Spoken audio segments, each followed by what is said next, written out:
Hi everyone, and welcome back to another MHTV broadcast. This week, we have 4 different stories for you. We will talk about the history of the Tootsie Roll candy, a new interactive map, Fannie Mae Barnes, and the Meghan Markle interview drama. We hope you'll enjoy it. Now on to our first story. Hi, I'm Kira with a story about Tootsie Rolls. Have you ever had a Tootsie Roll before? Tootsie Rolls are small candies that have a slight chocolatey taste. They were very popular around the time of World War II and are still eaten today. Here's a little bit about them. The Tootsie Roll was invented by a candy maker named Leo Hirschfield. He was a candy maker from Australia who opened up his shop in New York City. The Tootsie Roll candy started being produced in 1905. It was the first candy to solve 2 problems they had with all sweets. First, it came individually wrapped. Second, the candy was able to taste like chocolate without melting in the heat. This was important because most candy sellers sold candy in the hot heat of the summer. Because of this, the Tootsie Roll became a very popular summer treat. The Tootsie Roll is a pulled candy, but, unlike most pulled candies, the Tootsie Roll had a hard texture. This is because it is baked at a low temperature before it is shaped. The Tootsie Roll recipe is still pretty much the same today. It was very popular because it was cheap and people liked the taste. Then, in World War II, the Tootsie Roll got even more popular. While other confections stopped being produced, the Tootsie Roll continued to be made throughout the war. Many people even used them as energy bars. The candy is still around today, even though many other candies at the time have been forgotten. What do you think? Do you like Tootsie Rolls? You can always interact with any of our news stories by using the hashtag MHTVNews. Now to our next story. I'm Kira with your news about the Meghan Markle interview everyone is talking about. Trigger warning. This clip contains content related to suicide.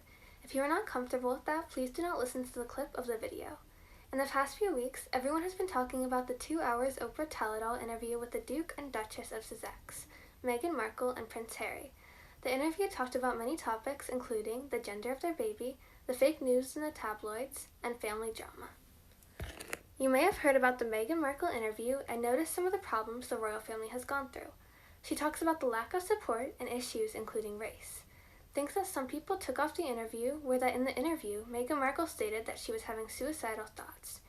She revealed that life within the royal family was so isolating and lonely, and she felt unsupported by the institution. Here are some of the highlights of the interview. I loved my grandmother. I used to take care of my grandmother. This is great. He goes, right, do you know how to curtsy? What? I said, do you know how to curtsy?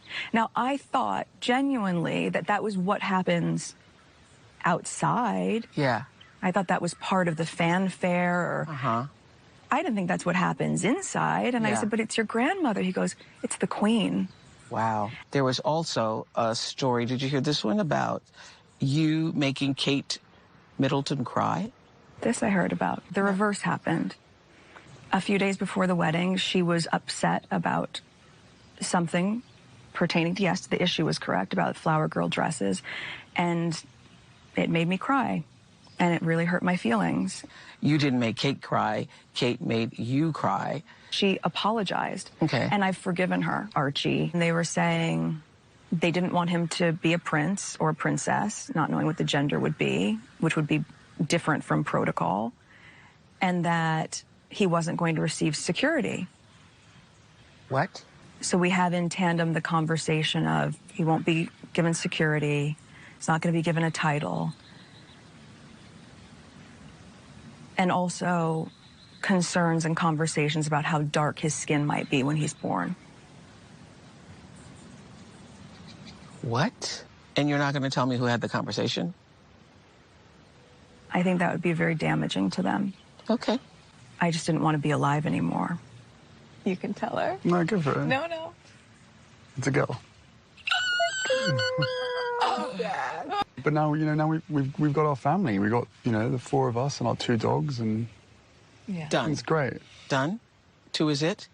Done. 2 is it. Over a year ago, you shocked the world. You announced that you were stepping back as senior members of the royal family. You made this announcement. She didn't know it was coming. No, when we were in Canada, I had 3 conversations with my grandmother and 2 conversations with my father before he stopped taking my calls. The biggest concern was that while we were in Canada, in someone else's house, I then got told, short notice, that security was going to be removed. Taking away your security. Why were they doing that?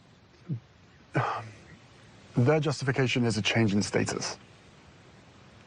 of which I pushed back and said, well, is there a change of threat or risk? My family literally cut me off financially, and I had to afford security for us. Wait, hold up, wait a minute.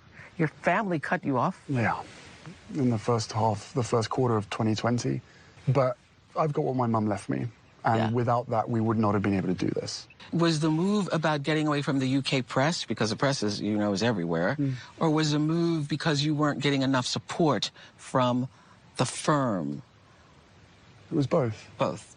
I was trapped, but I didn't know I was trapped. But the moment that I met Meg, and then our worlds sort of collided in the most amazing of ways, my father and my brother, they are trapped. They don't get to leave. Interview. Additionally, before their first child was born, the institution had concerns about his race, and someone said they were concerned about the color of his skin. Meghan and her husband, Prince Harry, have explained myths and rumors along with answering questions about the royal family. Take a look at this video. As you can see, the royal family has not been the most supportive to the Duchess. During the interview, Meghan and Prince Harry both said that they felt like they were trapped in the family. He stated that, "My brother and my father, they are trapped," Harry said, lifting the veil on the extreme constraints that the couple felt as members of the family. It's a very trapping environment that a lot of them are stuck in. What do you think about this interview? Do you think the British institution is rigged? You can always interact with any of our news stories by using the hashtag MHTVNews. Ever wonder what your hometown looked like millions of years ago? Now people can actually see a representation of what the world looked like long ago. This is thanks to a recently released interactive map. Take the National Mall in Washington, D.C., for example. During the early Triassic period, it was almost directly next to Mauritania. It wasn't separated from the Northwest African country yet. Using this mapping technology to start at the very beginning of the map's timeline, advice from Michel Debzac at Mental Floss. He says you'll see the planet evolve. It will change from an unrecognizable blob of land to the massive supercontinent of Pangaea. Eventually, you'll see the 7 continents we live in today. But remember that this is all an estimate, because we can't be certain of the tectonic plate movements. What do you think? Would you like to see how your home looked way back when? You can always interact with any of our news stories by using the hashtag MHTVNews. Now, to the next story.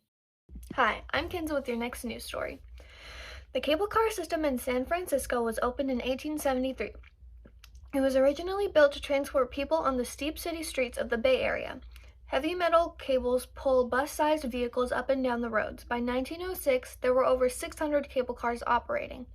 The number declined throughout the 20th century, and by 1998, there were fewer than 50 cars remaining.